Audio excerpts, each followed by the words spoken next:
Gente, vamos então para a segunda parte da aula, tá? Essa aula é bem curtinha. A gente vai falar a respeito de terminologias, tá? Aplicadas à saúde coletiva. Então, a primeira que a gente vai estar falando são aquelas aplicadas aos causadores dos males.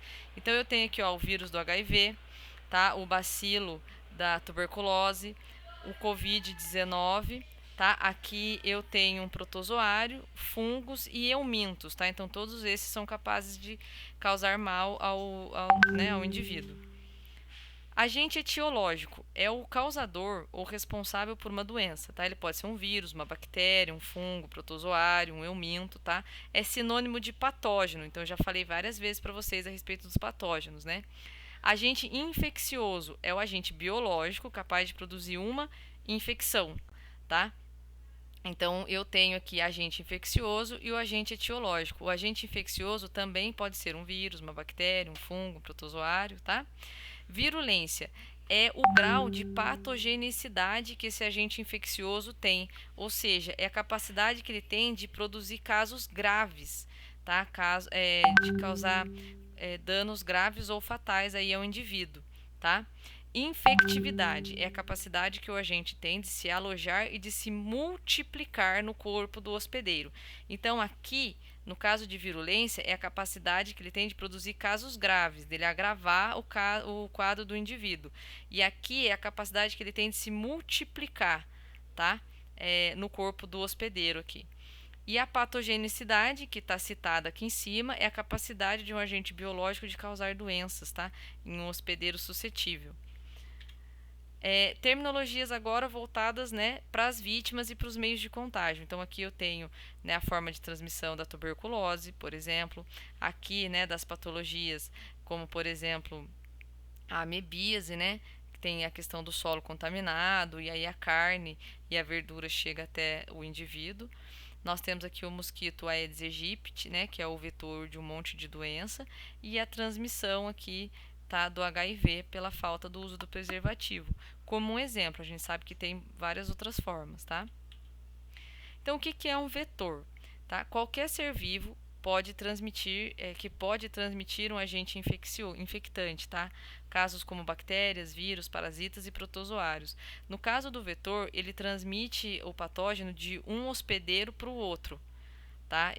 Não sei se vocês se lembram, na época da dengue, que deu aquele boom da dengue, que o negócio era, você foi picado por um mosquito, né, que continha, né, o vírus da dengue ali, né, que o mosquito carregava o vírus da dengue com ele. Por quê? Às vezes o vetor ele não está com aquele agente patológico.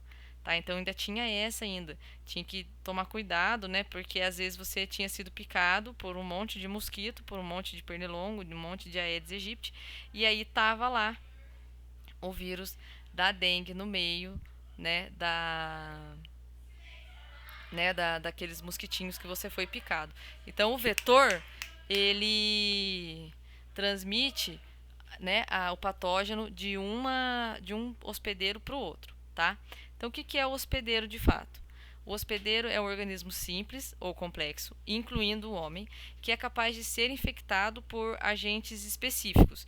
Então, o hospedeiro, às vezes, ele tem vários tipos de hospedeiro, assim como eu tenho vários tipos de vetor, tá? Que nós não vamos entrar nesse mérito agora. Mas eu tenho o hospedeiro definitivo, eu tenho um hospedeiro que ele é temporário. Às vezes, o patógeno ele fica no hospedeiro até ele amadurecer. Às vezes ele fica no hospedeiro já maduro, às vezes ele usa de um vetor para alcançar um hospedeiro definitivo, que é onde ele quer ficar, onde ele quer morar. Muitas vezes o hospedeiro não manifesta os sintomas da doença por conta do estágio em que esse patógeno está, entendeu? Então tem todas essas questões para a gente analisar, tá?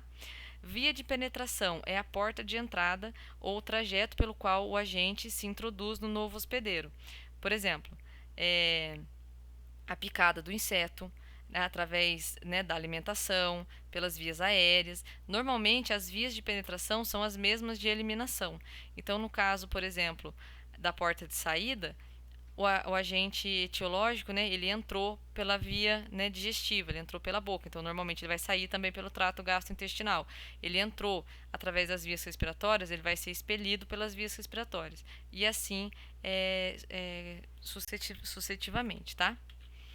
Imunidade. O que é imunidade? É resistência usualmente associada à presença de anticorpos, que tem o efeito de inibir micro-organismos específicos, tá? Ou suas toxinas responsáveis pela doença. Então, isso aqui, o indivíduo, ele produz isso, a gente produz as células, né, imunitárias. A gente consegue fortalecer essas células através da nossa alimentação, e tudo mais, mas elas já são produzidas pelo organismo.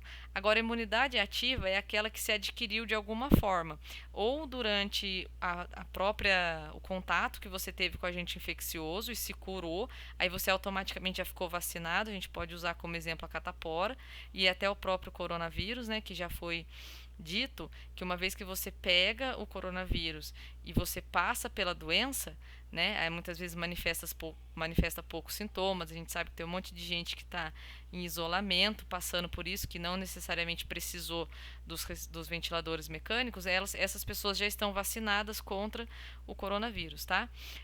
Ou pela própria vacina, né? Pela própria vacinação você obtém aí a imunidade ativa, ok?